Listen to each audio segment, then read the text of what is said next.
নমস্কার। আজ আমি আপনাদের জন্য নিয়ে এসেছি এক অন্যরকম রেসিপি। যে রেসিপির স্বাদে আপনারা পাবেন বাঙালিয়ানা আর মোগলাই স্বাদের এক অসাধারণ মেশেল। ইলিশ মাছের পাতলা ঝোল, ভাপা, সর্ষে ইলিশ বা ইলিশ ভাজা সবকিছুই তো আমরা খেয়েছি, কিন্তু আজ হবে বিরিয়ানির সাথে ইলিশের যুগলবন্দি। ভাবুন তো, বিরিয়ানি চালের লম্বা লম্বা ভাতের সাথে ইলিশের মন মাতানো গন্ধ। চলুন দেরি না করে এই অভিনব রেসিপিটি দেখে নেওয়া যাক। সবার প্রথমে ডেস্কিতে জল গরম করে জলটা হালকা ফুটে আসলে আমি তাতে দুটো তেজপাতা, কয়েকটা গোটা গরম মশলা, একটা স্টার অ্যানিস আর কিছুটা পরিমাণে সাদা তেল 1 চামচ মতো আর 1 চামচ লবণ দিয়ে জলটা একটু ফুটে আসলে আমি ভেজানো 15 মিনিট মতো চাল ভিজিয়ে রেখেছিলাম দিয়ে ভাতটি আমি 80% রান্না করে নিয়েছি। এরপরে ভাতটি নামিয়ে আমি ফ্যান ঝরিয়ে নেব বা মার ঝরিয়ে নেব। এদিকে আমি বিরিয়ানিতে কি কি মশলা দেবো সব গুছিয়ে নিয়েছি। আমি এখানে কেশর দুধে ভিজিয়ে রেখেছি দুটি মিডিয়াম সাইজের পেঁয়াজ কুচিয়ে নিয়েছি, আদা, জিরে, কাঁচা শুকনো লঙ্কা একটি পেস্ট করে নিয়েছি, টক দই নিয়েছি আর বিরিয়ানি মশলা ভেজে গুঁড়ো করে নিয়েছি। এদিকে কড়াই গরম করে কড়াইতে তেল দিয়ে আমি হাই ফ্লেমে কুচনো পেঁয়াজগুলো ভেজে বেরেস্তা তৈরি করে নিয়েছি।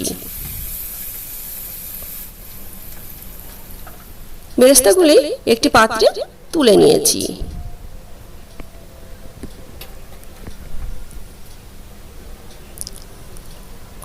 এবার কড়াইতে যে তেল থাকবে সেই তেলেই আমি পেস্ট করে রাখা মশলাটি দিয়ে কিছুক্ষণ কষিয়ে নেব। মশলা থেকে তেল ছেড়ে আসলে আমি দিয়ে দিয়েছি স্বাদ অনুযায়ী লবণ আর ফেটানো টক দই দিয়ে আবারও ভালো করে মশলাটা একটু কষিয়ে নেব। এরপরে আমি মাছ দিয়ে দিলাম, আর হ্যাঁ, মাছ আমি একটু লবণ আর গোলমরিচের গুঁড়ো দিয়ে ম্যারিনেট করে রেখেছিলাম কিছুক্ষণ। এরপর মাছগুলো মশলার মধ্যে আমি একটু এপিট ওপিট উল্টে দেব।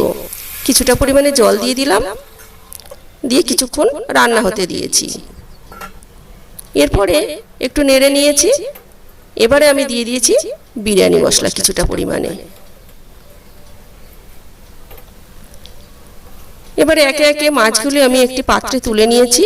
এরপরেও আমি কিছুটা পরিমাণে গ্রেভি তুলে নিয়েছি আর কড়াইতে কিছুটা পরিমাণে গ্রেভি রেখে দিয়েছি। এবার ভাতগুলো কড়াইতে দিয়ে দিয়েছি।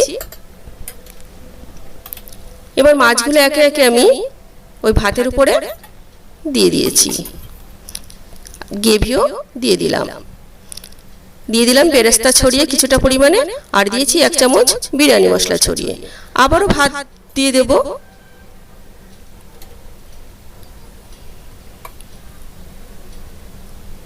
সব সমান করে দিয়ে এবার আমি বেরেস্তা ছড়িয়ে দিয়েছি আর দিয়েছি দুধে ভেজানো কেশর, কিছুটা পরিমাণে ঘি দিয়ে দেবো এবার, আর দিয়ে দেবো বিরিয়ানি মশলা। এবার একটি চাটু পেতে লো ফ্লেমে কিছুক্ষণ দমে রাখবো 15 থেকে 20 মিনিট। আশা করি আজকের এই ইলিশ বিরিয়ানি এই রেসিপিটি আপনাদের ভালো লেগেছে। ইলিশের প্রতি বাঙালির যে ভালোবাসা সেটা এই রেসিপির মাধ্যমে অবশ্যই এক নতুন মাত্রা পেয়েছে। আপনারা অবশ্যই এটি তৈরি করে ছবি বা ভিডিও আমার সাথে শেয়ার করতে পারেন।